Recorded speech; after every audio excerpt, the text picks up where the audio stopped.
Charles Grant is a premier vocalist with a band comprised of the greatest musicians, playing hits from Motown, R&B, and smooth jazz.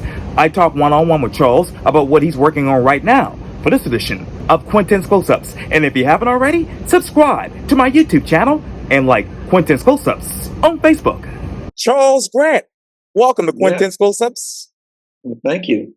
Oh, I appreciate it greatly. Needless to say, you are a premier vocalist with a band comprised of the finest musicians playing the very best, of course, of classic soul, R&B, smooth jazz, and of course, Motown hits. So tell me, Mr. Charles, what's new, what's now with your music?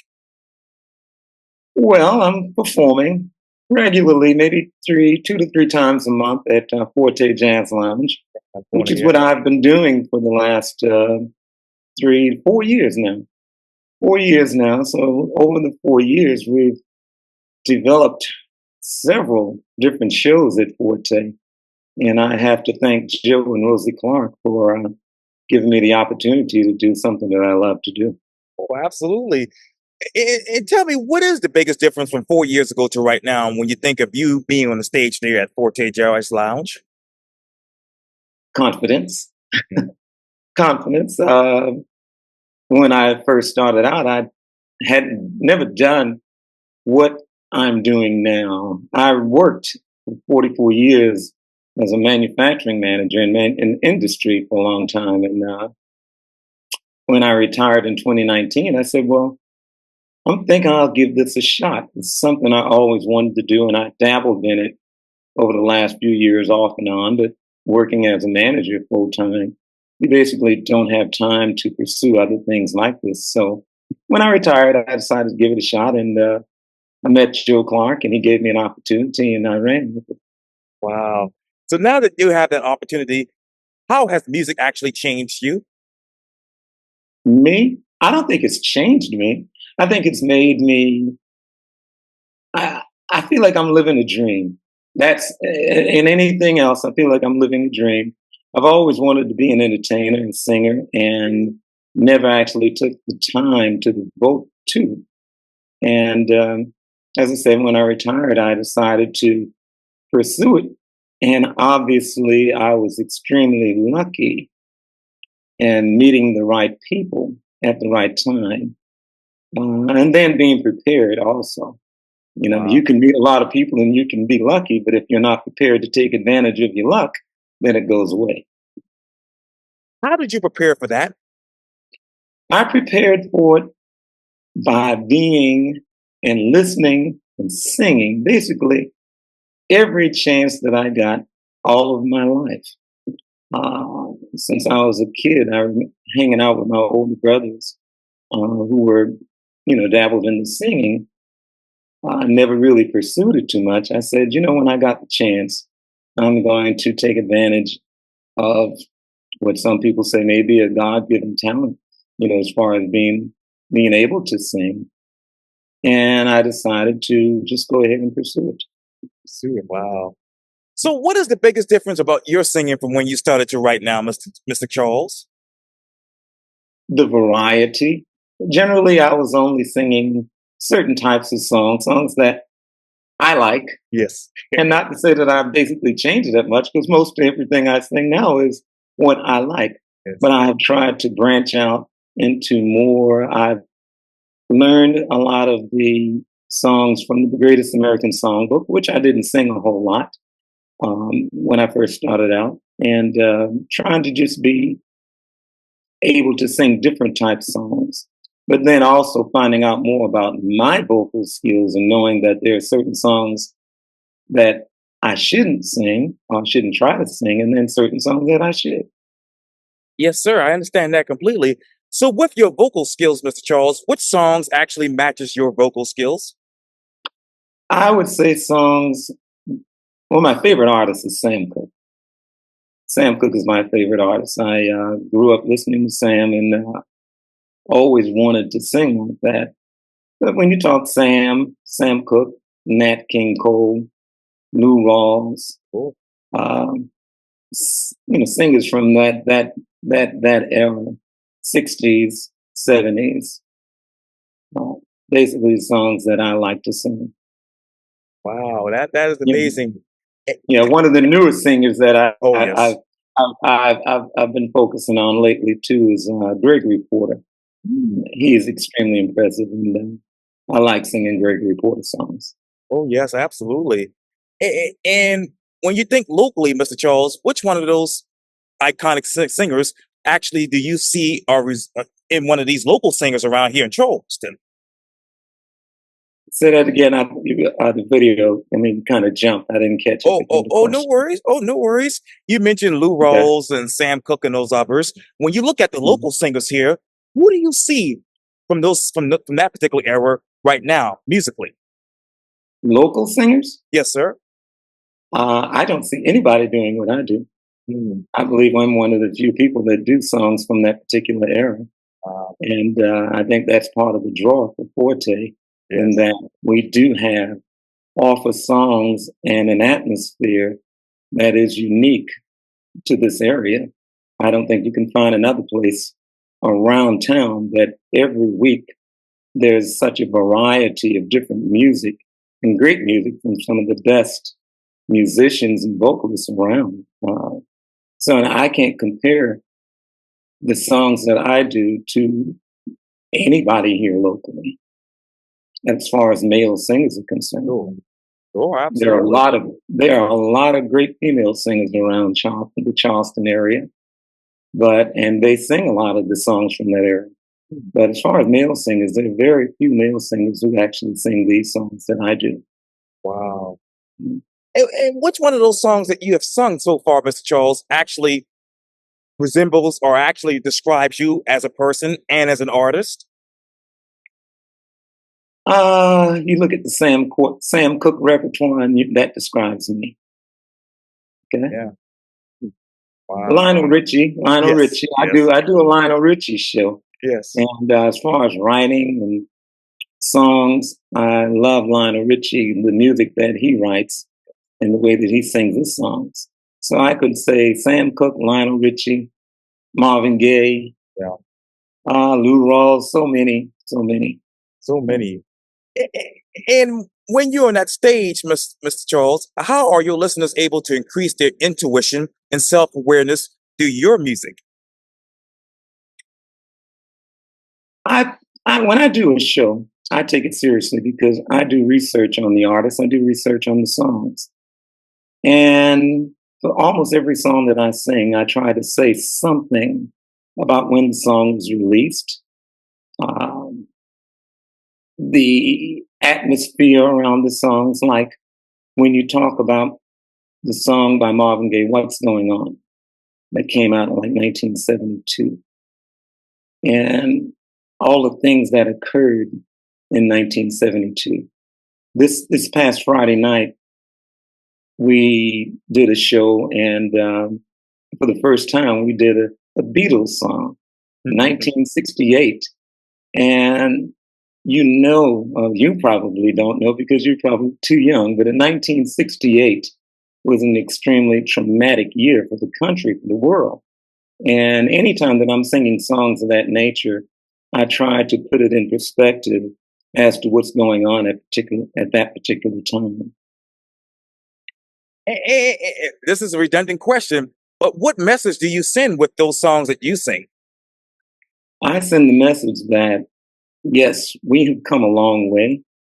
We've come a long way, in this country, in this city, but we still have such a ways to go. And as you know, the pendulum swings. It swings to the left, it swings to the right, comes back to center. So you never can be satisfied with where you are. You got to keep on keeping on. You got to keep on moving. You got to keep on improving. You got to keep on trying to get better. Because if you don't, then you're going to go back to where you were. So I hope that answered the question. So, where do you want to be musically as far as growth, Mr. Charles, in the next 5 to 10 years? 10 years, I probably won't be singing from now. At least I don't plan to be. At least not doing what I'm doing now. But I plan to continue as long as I guess I can keep my voice and that the audience appreciate what I do.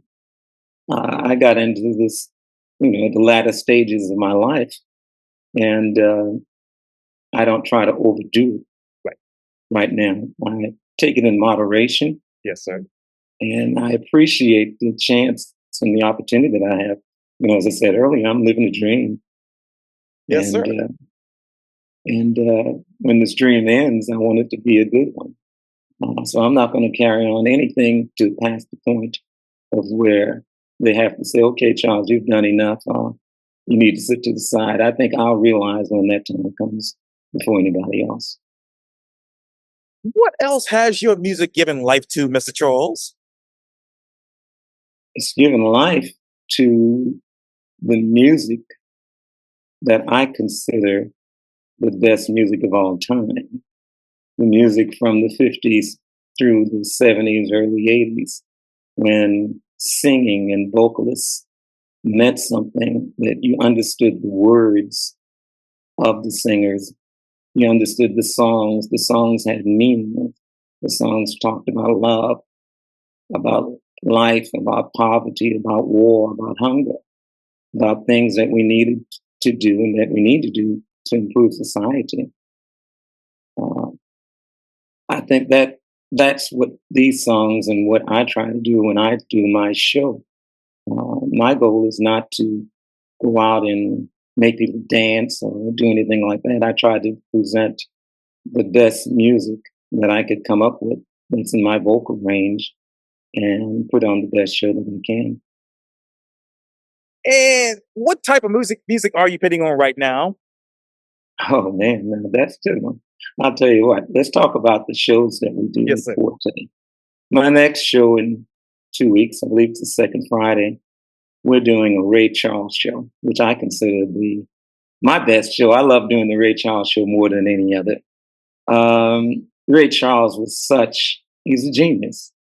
He was a genius. To think about going blind at the age of 7 back during the time that he did in Georgia, in Florida, and I do the Ray Charles show, and I try to give information on Ray Charles's life at the same time, because most people have seen the movie, I guess, Jamie Foxx in it, but I try to go and recreate some of those, just the feeling of Ray Charles. So we do a Ray Charles show. I do a show with a dynamic singer, Jerome Griffin. Jerome Griffin and I do a James Brown show at Forte. And when they say that James Brown is the hardest working man in show business, they're not lying.